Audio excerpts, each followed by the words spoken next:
So one of the most difficult things in modern society is discussing contemporary issues across generations. Not only is there fake news and propaganda out there to contend with, but if you're a baby boomer, you're probably taught to avoid certain topics of discussion at the dinner table. No politics, no religion, no relationships, no finances, or any other taboo subjects. Well, as they always do, times have changed. Younger generations are now taking on the responsibility of hosting, parenting, and being the connection point of the family, and we aren't afraid to approach these potentially volatile discussions. This podcast is here to facilitate discussion on sometimes difficult, sometimes fun, and always stimulating topics across generations. Mom Please, breaking down off-the-table contemporary issues to make your at-the-table conversation more interesting and more tolerable. All right. Well, hello everyone, and welcome. I'm Eric Joseph. I'm Carol Stram.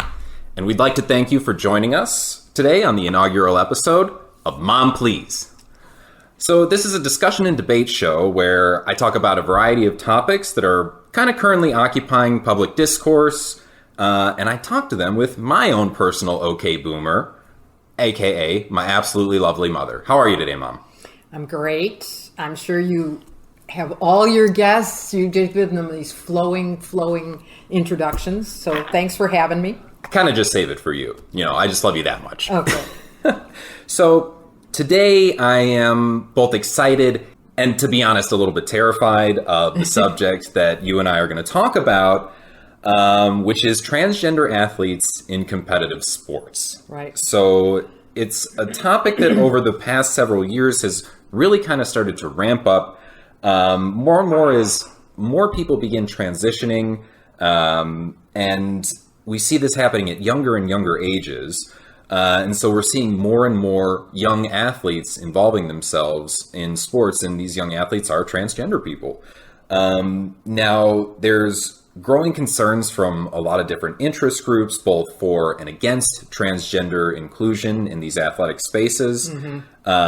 And the argument kind of centers around the ideas of fairness and inclusivity, and discrimination, really, is what it kind of comes down to with a lot of people. So that's to say that, you know, do we allow everyone to participate in every athletic competition? Do we disallow certain people from participating in certain athletic competitions? You know, what is correct there? And then the other side of that argument becomes, you know, fairness, this idea of fairness being paramount to competitive sports, right, being one of the core components of competitive sports.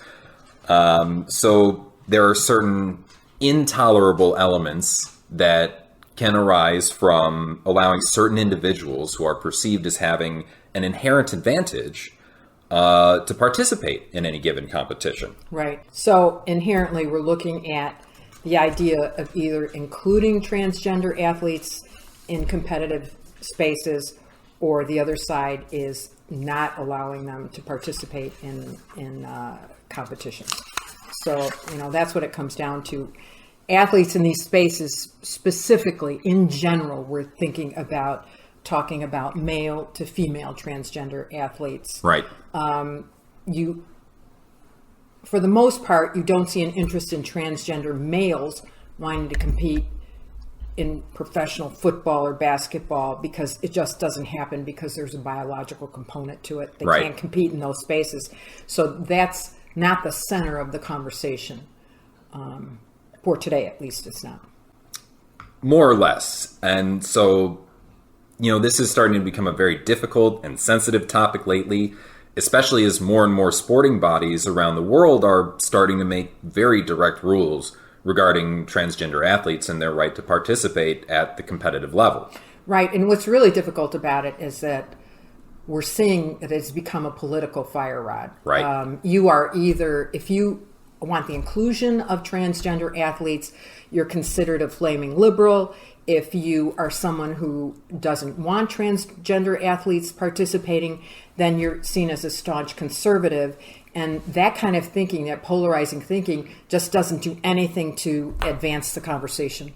No, I don't think it does. And this has become an issue in a lot of spaces when we talk about these things that can be polarizing, especially politically, where one side will completely dismiss the other side's Right. point of view strictly based on the idea that, oh, you're a libtard. I don't want to talk to you about Right. this, right? And it's like, I think that really does a disservice to the conversation in general and moving forward together as humans to kind of figure out what we actually want to do about this. Right. We have to be able to discuss these things across the aisle, Right. and we can't just let our potential political affiliations shut down conversation immediately, right? Well, and I think in addition to that, this particular conversation doesn't even belong in a political realm. Right.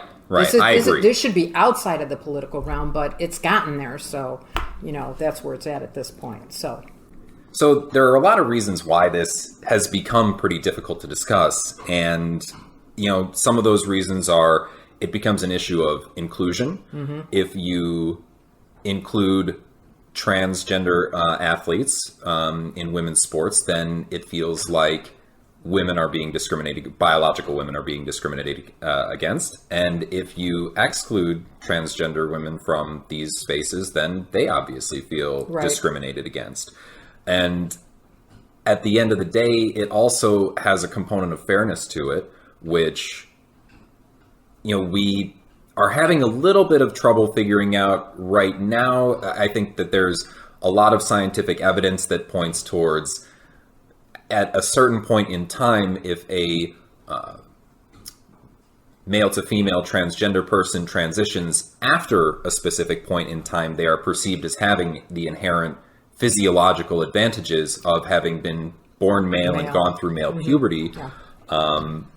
So there are certain thresholds that are being looked at as far as when you can transition and whether that's okay, but there's still a lot of uncertainty surrounding that science and that knowledge right now that we're still working on figuring out. Right. So you run into this issue of either you're discriminating against biological women or you're discriminating against trans people, Right. trans women, kind of more specifically to this conversation. And I don't think we want to discriminate against I don't think we want to discriminate against anyone Right. if we can avoid it, Correct. right? Correct. So there's people fear talking about this because they fear being canceled over Right. something like this. Right. They are worried that if they come out with some sort of opinion on this subject, they are going to be seen as discriminating against a certain group, and that Right. group could come Right. after them. Right. Or phobic.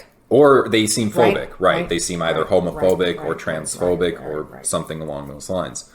So there is another aspect to this that, I will get into a little bit more later because I think you'll have good specific insight on this. But there's some discussion about allowing female to male trans persons or allowing biological men to compete with biological women, I guess, male to female, excuse me, I said that wrong. Okay. Male to female trans persons, allowing them to compete with biological women threatens a lot of effort that has gone on in the past to pass legislation, things that have helped women, like Title IX. Right. Allowing women to have equal access to everything that men have access to in competitive sports, you know? Right. So that's something that so much effort was put into during that time period to bring women into a similar place where men were in terms of their rights. Right. And the reason why this is done is because women have been historically excluded from a lot of these spaces. Mm-hmm. And so it was seen back then as a fight against discrimination. Right. And I love that term, historic exclusion.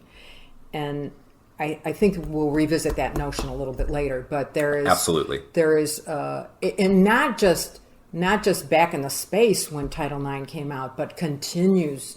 Right. It's a continuum of trying to get, a fair seat at the table. Yes, absolutely. Okay. Absolutely. So a large part of what centers around this argument is fairness. Mm-hmm. Is it fair for certain people to compete with other people? And so in sports specifically, we have a couple of concepts, and these two concepts work with each other, and they are tolerable unfairness and intolerable unfairness. So the difference between tolerable unfairness and intolerable unfairness is we understand that there are differences between all of us as people. You know, I am 5'9", 160 pounds. I'm probably not ever going to be able to become a professional basketball player. Or if I was going to become a professional basketball player, I'd have to get some crazy like Nate Robinson hops so that I can dunk as a 5'9" person. But I likely don't have the genetic material necessary to be in that competitive space. Is what I'm essentially getting at. Right. And everybody's different. You know, we have people that are very tall, we have people that are short, we have people that easily put on muscle, people that don't put on muscle.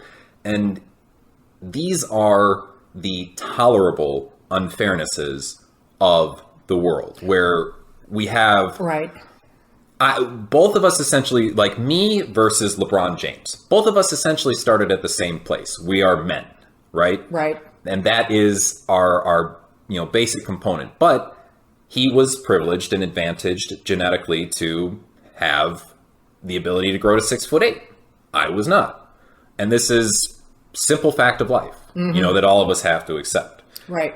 Now, we're seen as kind of having come from the same place because we were both men.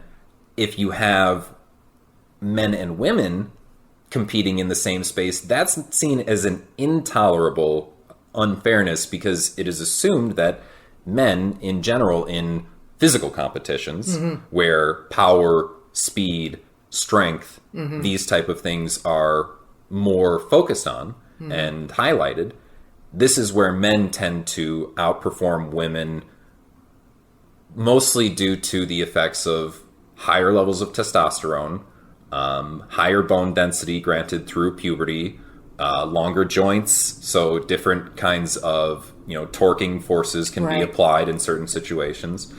And that is considered an intolerable unfairness because essentially, on average, women will just not have certain things that men have.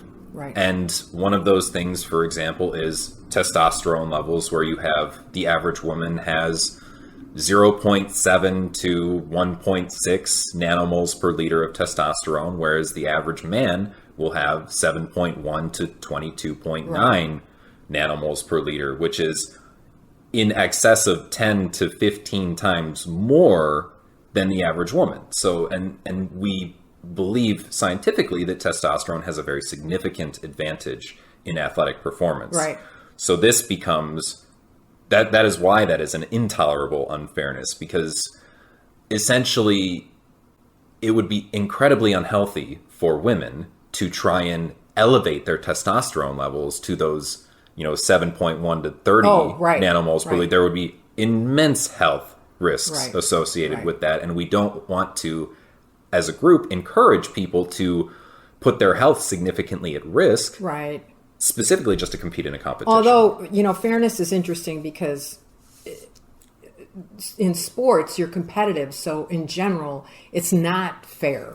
Right. In general, you want the best person to win. Yes. Right. Yes. So you're not looking for everybody to just participate. You're looking for somebody to win that race. Correct. Right.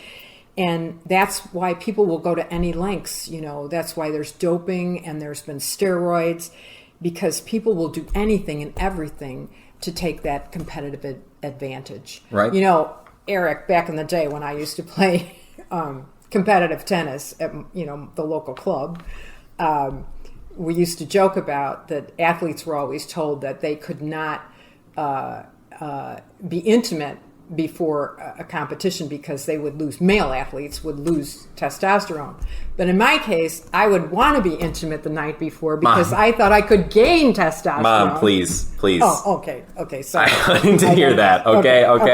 I'm your son. Come on. Okay. We have some boundaries. Okay. All right. So, Anyway. So yeah, basically there are tolerable unfairnesses, which, we allow in sports because, like you say, we don't really care that much about fairness overall outside of everybody kind of starts at the same place. Sports are really meant to highlight those who excel athletically. we want to see the Michael Phelpses of the world. Right. We want to see the Tom Bradys and the Michael Jordans and the Lionel Messis. You know, these people And Serena Williams. and the Williams sisters. You know, we as a people love that. a winner. Yeah, you know, that's what we like the most. We want to see that. So on the world scheme of things, Eric, Yeah. what are organizations doing about this? So we have a lot of different sporting bodies that are now really starting to look at this. Internationally, we have a few that have made some pretty hard rules right now. Track and field, World Track and Field, only allows women to participate at a maximum of 2.5 nanomoles per liter.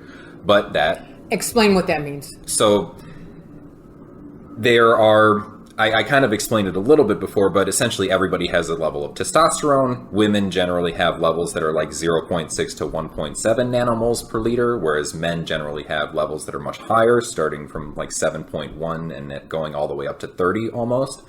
And we're essentially saying that trans people are allowed to compete In track and field. in track and field, in world track and field, if they fall under that 2.5 Right. nanomoles Okay. per liter. So if they have managed to do all the work hormonally to get their levels down, then they will be allowed to compete. So that is one sporting body that has said it is okay for trans people to compete. Is that likely to be the product of not going through puberty? See, Or we don't know. I believe that it is possible for trans people who have gone through male puberty to get their levels So still that get their low. levels down. Okay. Now, I don't quote me on that because I don't want to debunk science, Right. So I'm not entirely sure. Okay. But that is one of the conversations being had of, do we let people transition and allow them to compete, or do we not? And that will come later on in some of these.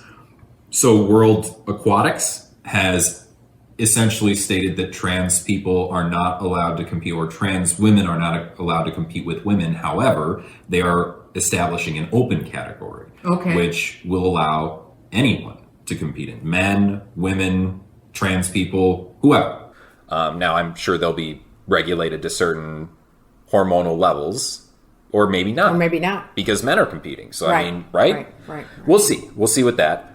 International cycling, and this is kind of going to your point earlier, is establishing a full ban on post-male puberty trans athletes specifically. So if you are born as a male, biological male, and you transition before puberty, this sporting body would allow you to compete. International cycling would say that's okay. But if you go through male puberty and then you transition, Right. then they are issuing a full You're ban. done. Okay. You cannot compete. International Rugby has issued just a straight up full ban on trans athletes entirely. The British Triathlon is also going to do what the World Aquatics wants to do and create an open category. So I was curious about this because this is it's not about physical attributes, but the International Chess Foundation has always had male and female categories, Right. and they banned transgender females from competing as females. I'm kind of scratching my head on that one because I'm thinking, do they think we're not intellectually capable? Or, I'd love to talk to somebody about that. I mean, what's the reasoning? And they're even stripping titles. Yeah, so I've looked into this a little bit, and this is one of those situations where right now the raw numbers are pointing towards the chess scene in general just being absolutely dominated by men, like period. Like there are like 9 male chess players to every 1 competitive female chess player. So what this does is we want to be, in this scenario, chess wants to be inclusive. And they see inclusion as making sure that the women's space is protected so that only women are competing there, because that will foster the game among women. At the present moment, women were competing in chess tournaments with men, but there were so few women that eventually the women's scene kind of died off altogether until there was kind of a little bit of a recent renaissance with chess playing among young people in general. I think the Queen's Gambit kind of helped a little bit with I'm that. sure. Right? So we want to make sure that women have a space where they can compete, because right now, unfortunately, and I'm not saying that this is a knock on women's skill in the chess space at all.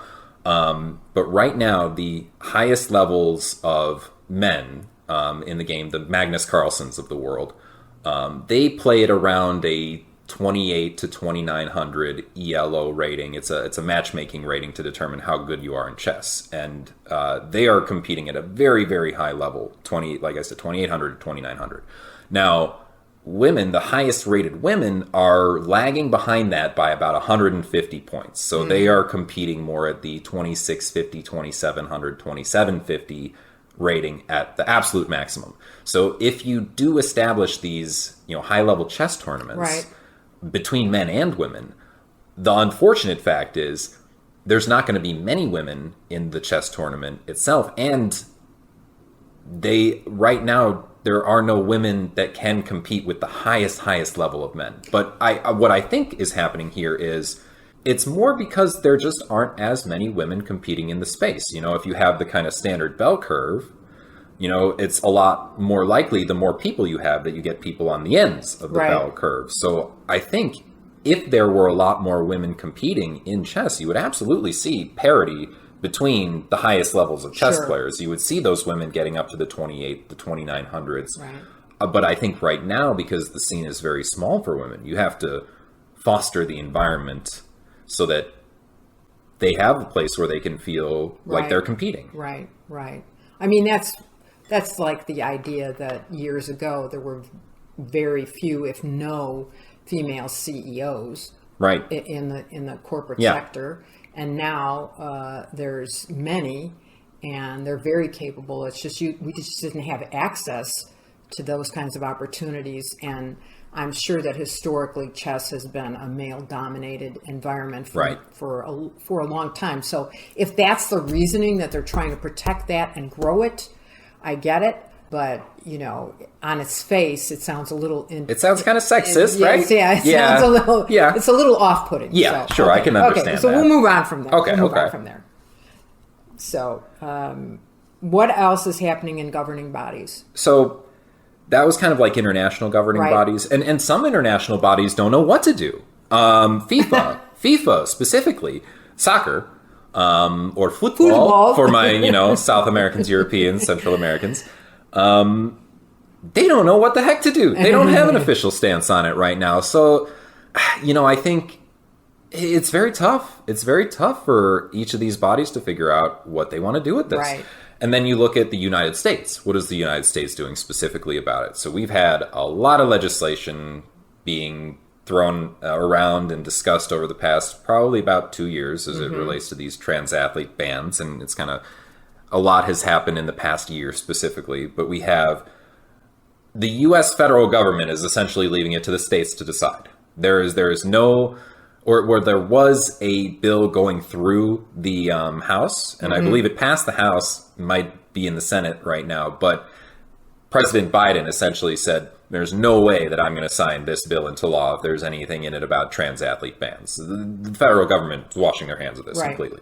So we have 23 states which ban trans students from competitive sports, and these are Texas, Florida, Alabama, Indiana, Missouri, South Carolina, Tennessee, the usual suspects, right? Of course. And then there's 27 states plus Washington, D.C., plus the United States territories that don't ban trans athletes from competing or don't have laws specifically on the books that do bans. And these would be like California, Oregon, Washington State, New York, Illinois. Actually, the entire Northeast is like a full block on this. They're pretty much in agreement on it. So, interest groups are starting to come out, for and against bans on trans athletes. And, many people have started to hear stories about all these different trans athletes competing in sports and then bans being enacted. And, a lot of lay people have opinions on this topic, right? Right. And you have things happening like, Leah Thomas, in collegiate swimming who transitioned from a male to a female, went from being, you know, a 500th ranked male swimmer to winning women's NCAA events. Right. We have Fallon Fox in mixed martial arts and like UFC, who is on record saying some pretty interesting things about fighting women in the cage, and we'll go into that later. Right. But, you know, one of the things she's well known for is literally breaking her opponent's skull during a UFC fight, which is pretty scary, I think, for anybody, especially terrible. the person who, got her skull broken. There's Laurel Hubbard in weightlifting, who recently retired, but from about 2015 to 2019 was extremely active in the weightlifting scene and won gold and silver medals in the scene in various events at various different times. And most recently, there's another powerlifter, Ann Andres, who almost set records recently at a competition over this spring. This was around April, and managed to outlift her opponents by over 50%. The next closest competitor she outlifted by 50%, and I'll go into those numbers later as well. So, you know, to a lot of people, I think it doesn't sound right to hear of these people competing in these events and going from a relatively mediocre, unknown male competitor to excelling in female competitions. Well, you know, you talked about Leah Thompson. I mean, competed as a male for 3 years and obviously passed puberty. Yes. Right? Yes. And then wins the NCAA, and I think is even the person of the year in the NCAA. I think they did. Right? I think they did the And yes. so my question is, did this person have a scholarship? Did they retain this scholarship? Ooh, that's a good question. I didn't even think about that. Has that scholarship been taken from a biological female? Yeah, I wonder. And would college recruiters start seizing the moment and looking at trans females to score big wins in this arena? Ooh. Because you're talking about some pretty big discrepancies. Yeah. You know, I don't think anything is out of the realm of possibility. I mean, you have Right. athletes in the past like Lance Armstrong who completely did transfusions of his blood overnight so that the drugs were not detectable in his system. Crazy. So, I mean, that sounds crazy, but it was actually done. So Right. anything can happen. Yeah. So I think I think you have to be careful. I think you have to watch it. Yeah, I think with athletics, especially because at the highest level, there could be potentially millions of dollars at stake in terms of, you know, just winning your sport or, you know, the endorsements and advertising that comes along with it. If you're in, you know, if you're the face of some sport, Right. that's big money. Right. You know, and I think Right. plenty of people would do just about anything. Anything to get there. Yeah. Right. So, you know, I'm going to go into this Ann Andres person specifically because this Okay. is the most recent example of one of these things happening. So, powerlifting is a sport that comprises of 3 lifts. You do a squat, you do a bench press, and you do a deadlift. Now, me, right now, I could probably do like a 200-pound bench press, Ouch. a 300-pound squat, a 350-pound deadlift. You know, decent numbers, but I just want to highlight this. The number 2 female, or the number 2 competitor in this particular competition that Ann Right. Andres took part in, lifted 852.5 pounds over those 3 lifts. That's more than I can do.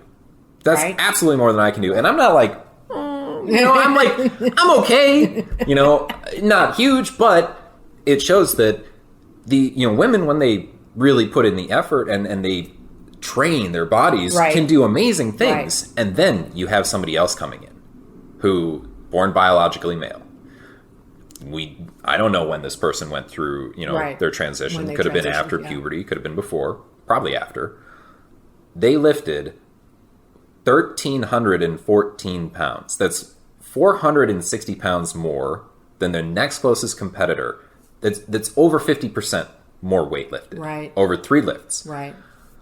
So, you know, there were a lot of fellow competitors that came out and said, these records aren't ever going to be broken. You know, Right. if this person goes on to set a bunch of powerlifting records, 50 years down the road, 100 years down the They'll road, stand. they will stand. Right. Because unless, trans athletes take over the sport, right? So it essentially There is that pushes women potential. out. It's pushing women out of Could. this competitive It could. space. It Or could. it could push women out of this competitive space. And if I'm an athlete, and I have been an athlete before, I played baseball up until, potentially could have been a college athlete. Right. If you tell me that there's somebody out there that is doing 50% more than me, I look at that, I'm like, there's no way I can compete with that. How am I supposed to get up to that level? I've been putting in just as much work, just as much time. I spend, like 2 hours in the gym, every single day, like that sort of thing. There's only so much. I feel like the other women would look at this and they'd be like, I can't lift that much. My bones would break. My body would fold in half, Right. So, that's one of the things that comes up in this space is, are you potentially pushing out women in order to accommodate a very, very small percentage of people here? Right. Although, arguably, we don't know if it's a small percentage. at Sure, this we moment in don't time. have a lot of information. We don't have a on lot that. of data on that. Right. But it's a fair assumption. Yeah, it's a maybe. fair I don't know. question. It's a fair I think question. absolutely. Yeah. And then, looking at like the Fallon Fox situation, I picked some very interesting quotes here Okay, from her. remind us who Fallon Fox is. So Fallon Fox is a MMA fighter, and she is a male to female transgender person, and she was allowed to compete in UFC fighting. One of the things she's most known for, I think, is during a fight she fractured her opponent's skull, which is quite a scary event, I think, for anybody, especially the fighter whose skull is being fractured. People have died from UFC What did she fights. say about that? So the competitor that she fought against her name was Tamika Brents. And Tamika, this is what she said. She said, quote, "I fought a lot of women and have never felt the strength that I felt in a fight as I did that night. I can't answer whether it's because she was born a man or not, because I'm not a doctor. I can only say I've never felt so overpowered in my entire life, and I am an abnormally strong woman in my own right. Her grip was different. I could usually move around in the clinch against other females, but I couldn't move at all in Fox's clinch. And for those who don't know, a clinch is when one fighter is wrapping up another fighter and preventing them from using their arms or legs or moving around or doing anything. It's essentially a fighting maneuver to keep control of your opponent. So clearly, she feels like it's not the same as fighting another Right. biological woman. Right, She right. feels some significant difference about Right, that. right. And go Do ahead. you think it adds, I mean, it's the MMA you're talking about. Yeah. So do you think it adds, to the interest in that event, that sporting event, that's going to happen? I mean, I don't know. If they want to do that, why not just have a man fight a woman? Fuck it. Just send them in. Okay. Well, I mean, yeah. So, Okay, we get where you're at on that. yeah. So, I mean, for Fallon Fox's, side of the discussion, in a now deleted tweet, because we all love deleted tweets, right? Right. She said, quote, "For the record, I knocked 2 out. One woman's skull was fractured, the other not. And just so you know, I enjoyed it. See, I love smacking up TERFs," I assume she means TERFs, which is trans exclusionary radical feminists, "in the cage who talk transphobic nonsense. It is bliss." So she literally is taking enjoyment in beating up women. and if you put this in any other context, you're you're you in tell jail. me, like, hey, that guy over there, he really loves beating women. I don't know how I feel about that. I really don't. Probably bad. Okay, so we've covered that as much as we can. So we've kind of covered that. So other things, let's briefly cover the Laurel Hubbard stuff. So Laurel Hubbard recently retired. She's 45 now. She's quite old. Hey, easy Whoa. on the age. Hey, I don't think you're doing weightlifting, right, Mom? Not competitively, at least. So, if she's 45 in 2023, and she was really, really competing actively from like 2016 to 2019, then that would make her like 36 to 41 when she was actively competing. Right. So that's a relatively advanced age for any sort of athlete. Right. I'm just going to put that out there. She won gold medals at the 2017 World Masters Games, the 2017 and 2019 Commonwealth Championships, the 2017 and 2019 Oceania Championships, and the 2019 Pacific Games.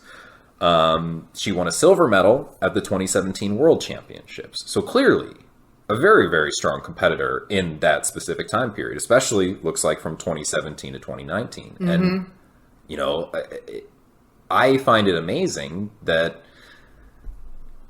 somebody that age, that advanced, can be winning all these competitions and winning all these championships. And, you know, nobody really bats an eye, even though she is a male to female transgender person. You know, I don't know the discourse necessarily among her competitors surrounding this issue, but I would imagine maybe they didn't feel it was entirely fair. Okay. So that's briefly just about that. Now, I think a lot of people who have followed this specific issue, they're pretty familiar with all these names. Mm-hmm. They have heard of these people before. Right. Everybody's banting them about. So I want to kind of take this from a different lens here, a different bent, which you have, I think, a lot of insight on. So, you know, you were a teenager when Title IX was signed into law in 1972. Right. You know, what kind of feelings do you get when you hear of, you know, people born as biological males who end up competing with and winning against people born as biological females in these athletic spaces? Does that give you any sort of emotions? I have lots of feelings about this. I mean, not just about the competition, but I have a lot of feelings from the feminist perspective. So Title IX was an add-on as a gap from the Civil Rights Act of 1964. So I feel like in my lifetime, that's been the most historic legislation that's ever happened. And largely it happened because it originally intended to eliminate discrimination based on race, religion, and color of a person. Initially, the initial legislation did not include sex. Really? I didn't know that. Right.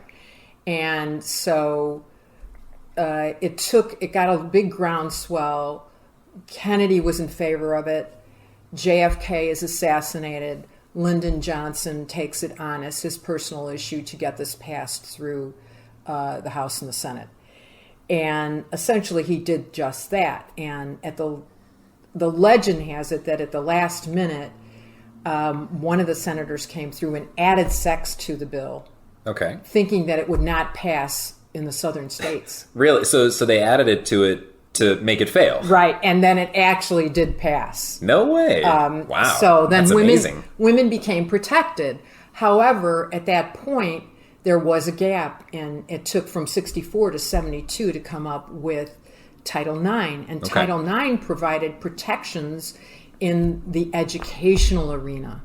And so that said that there needed to be equality and opportunity for women in those spaces. Right. So as an example, you're asking me about, my high school years when Title IX comes out. Like, how do you remember it as a young athlete? So in 1972, even though this passed, nothing really happens in that arena probably until about 1976, where educational environments are finally catching up with the legislation. Sure.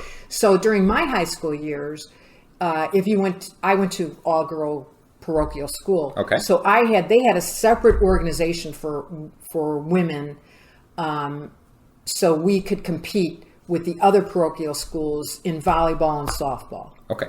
If you didn't compete in those sports, you had no other sports. You could be a cheerleader at the boys' high schools. Yeah. Or you could join the Girls Athletic Association and do intramurals with your classmates. Okay. So those were the options that you had, really. And, I felt fortunate that I got to compete at some level because I had this system that was outside of public education.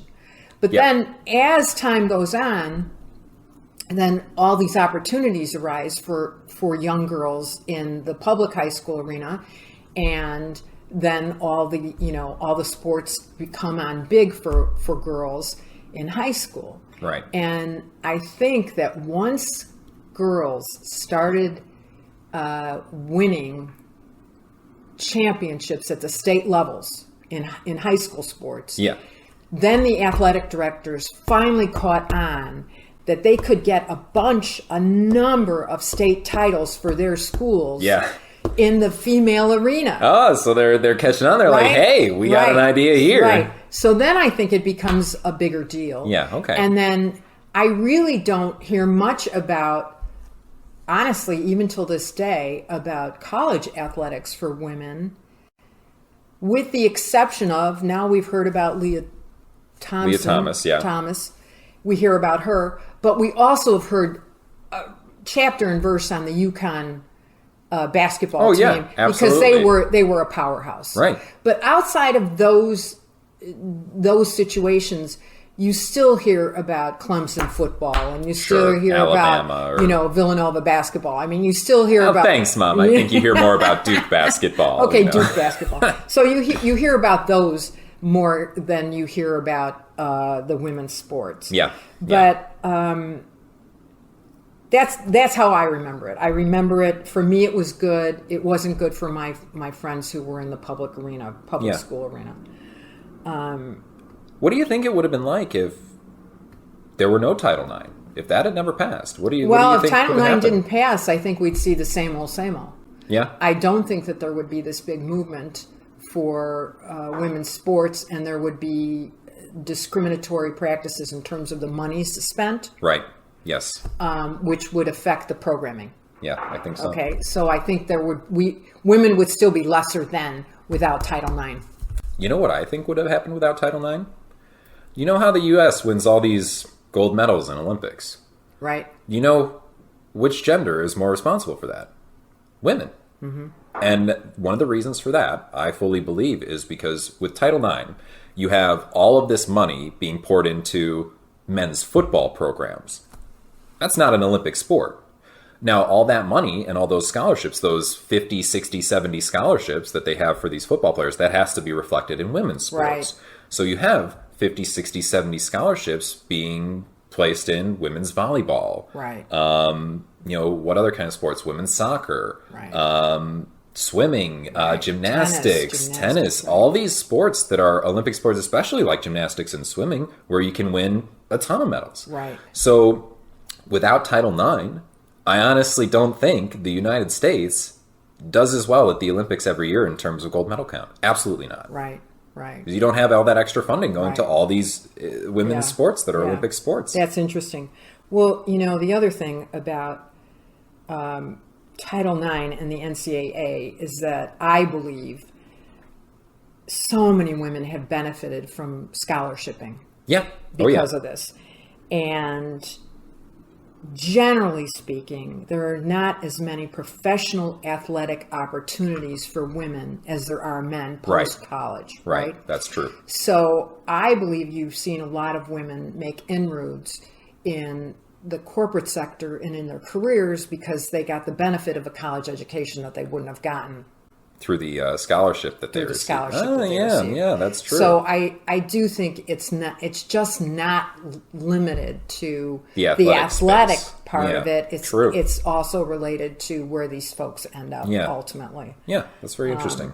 So I do think that there's a relationship there. So, what do you think about Title IX and how it relates to transgender athletes in women's sports? Because it seems like the purpose of it was to be inclusive.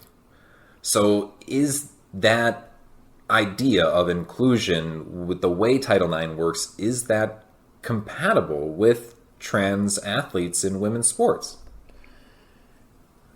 Well, I have a question about that. Have we decided that Title IX will not cover a trans Oh, I don't know if we have discovered that. I I don't don't know if we've talked about that. I don't know if we know that. You're Okay. right. You're So right. let's assume, Okay. for the sake of this conversation, that Title IX will not cover a trans person. trans person, Okay. male to female. Yeah. Okay. So obviously, the transgender woman creates an obstacle for the biological woman Right. when it comes to athletics. Yeah. Biofemales, that's what I'm calling me. Sure. Biofemale. We just can't compete with them. Yeah.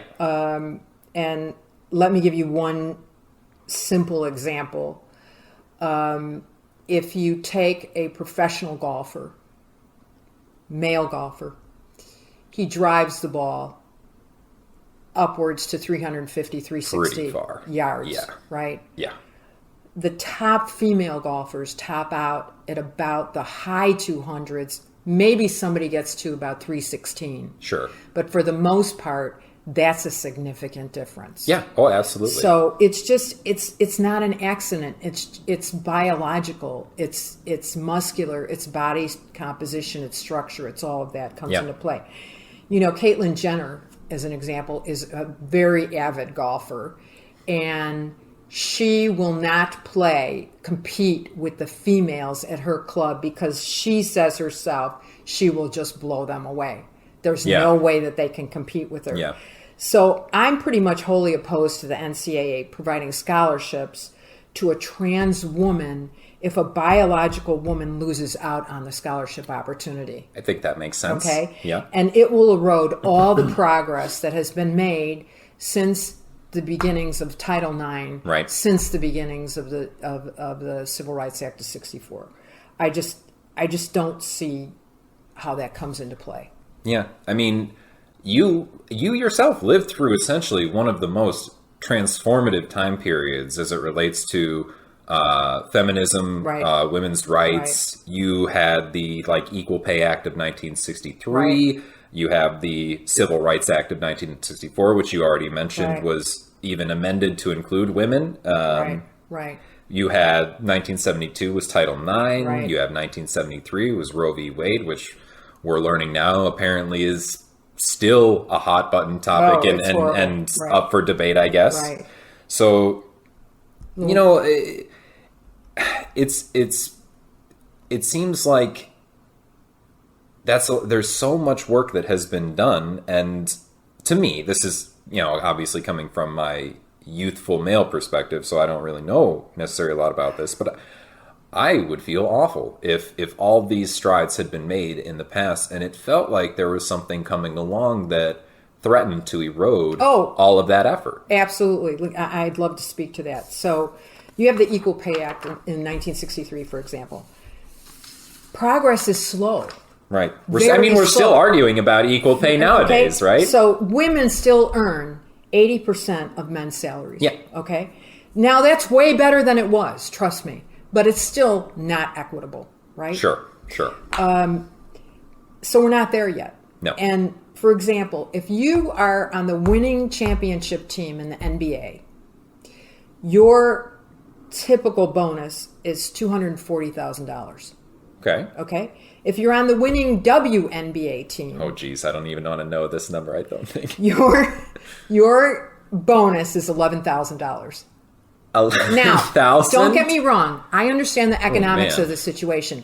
The NBA pulls in way bigger numbers than the WNBA. Right. But that's a huge discrepancy. massive disparity. It's a big disparity. Yeah, absolutely. Now, I personally applaud Billie Jean King and the Williams sisters for really getting on tennis, for providing equal prize dollars for the U.S. Open. And Yeah. right now, as we speak, the four majors in tennis have the same dollar amount for men and women. So they provide, it doesn't matter who wins the competition, everybody gets, whoever's the winner gets the They get the same purse, Yeah. which is great. However, if you take it outside of those four majors, you're still talking about a big ton difference, of competitions, a big and I'm sure, difference yeah. in those competitive arenas where they're paid much less.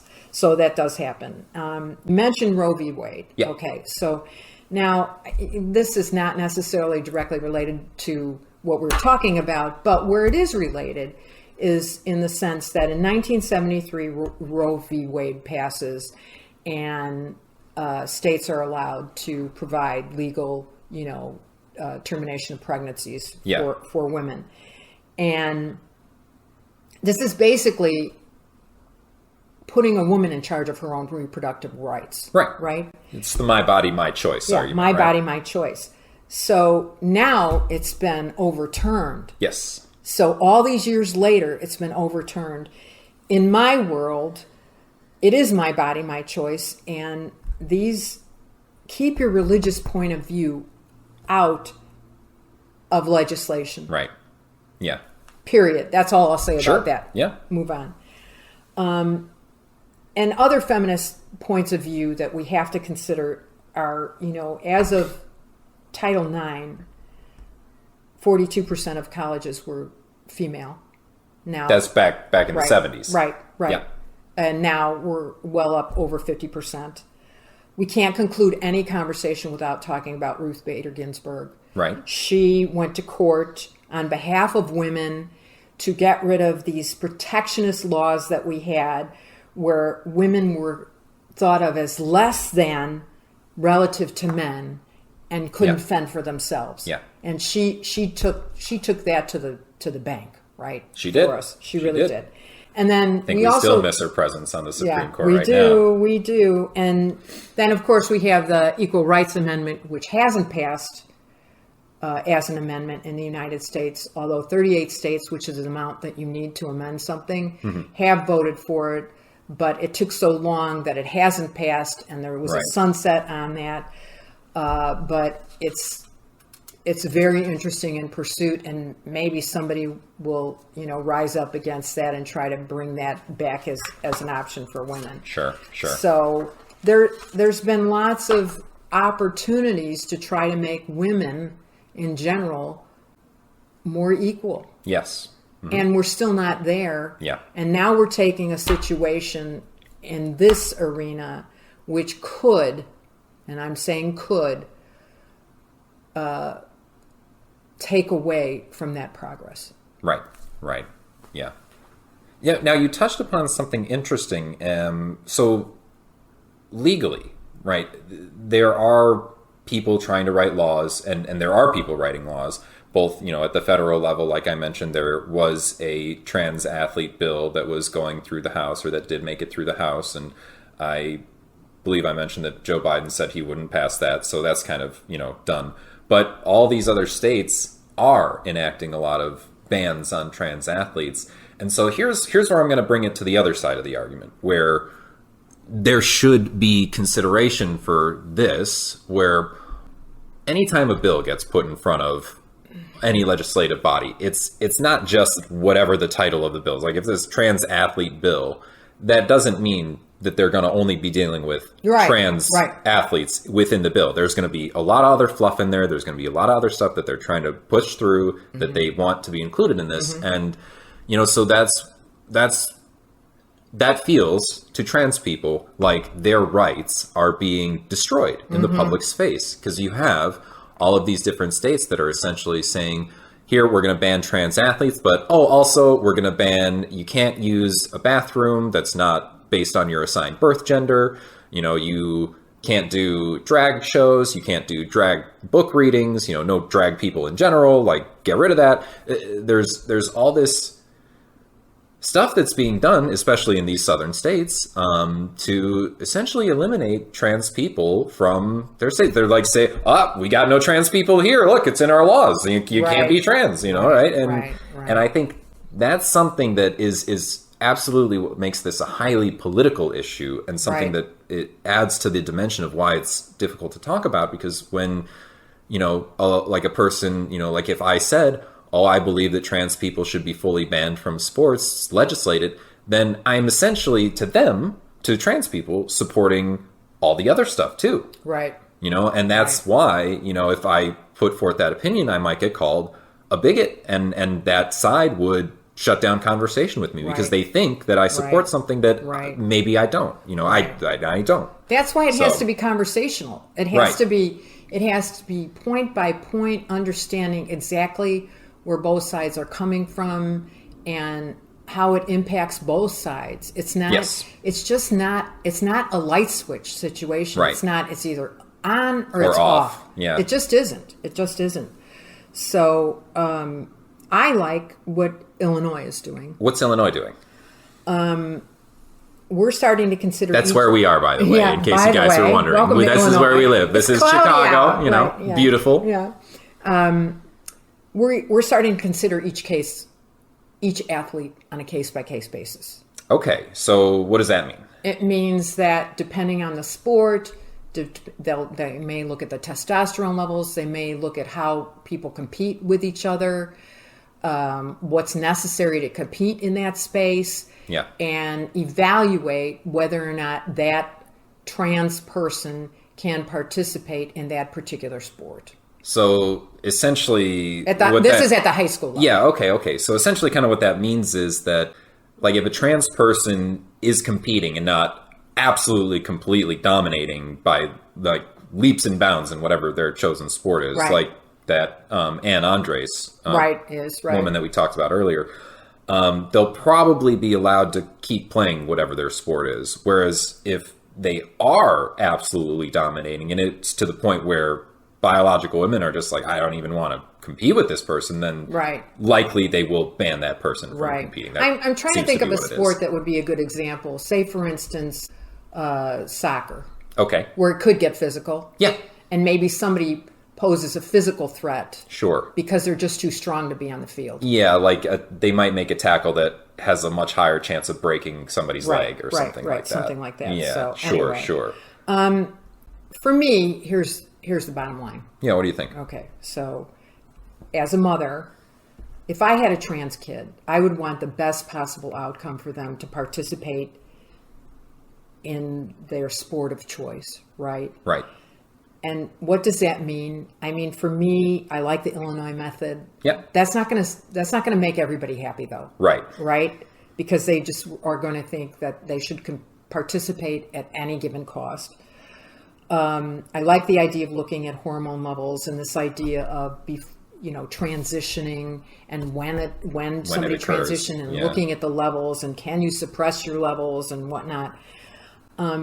But we need to educate people on this. I mean, we Absolutely. just Yeah. can't make these blanket statements and again, yes or no on it. Yeah. Hopefully that's what we're doing here today is educating Maybe, people I on hope. this. And we need to establish places where trans females can feel safe to compete.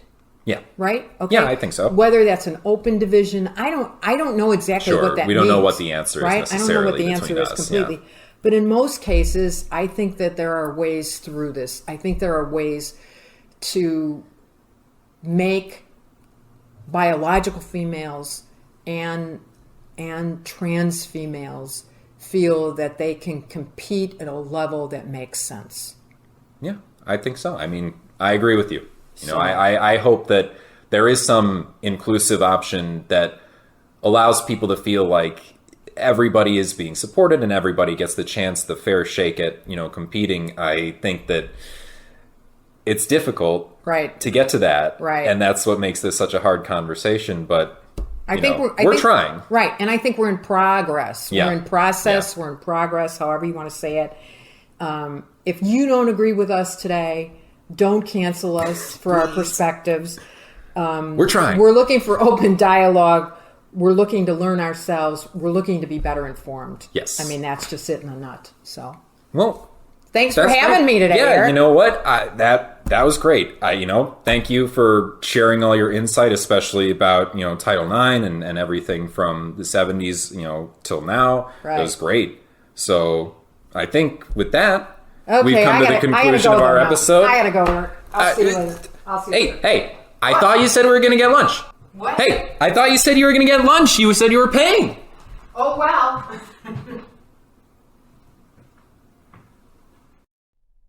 Hey everyone. I hope you all enjoyed the podcast and found our discussion both interesting and informative.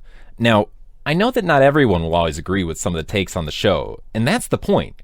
We want to engage with you, our viewers, and continue to learn and educate ourselves on the topics we choose to discuss. So please comment, hit that like and subscribe button, and send us some ideas of what you would like to see us talk about in the future.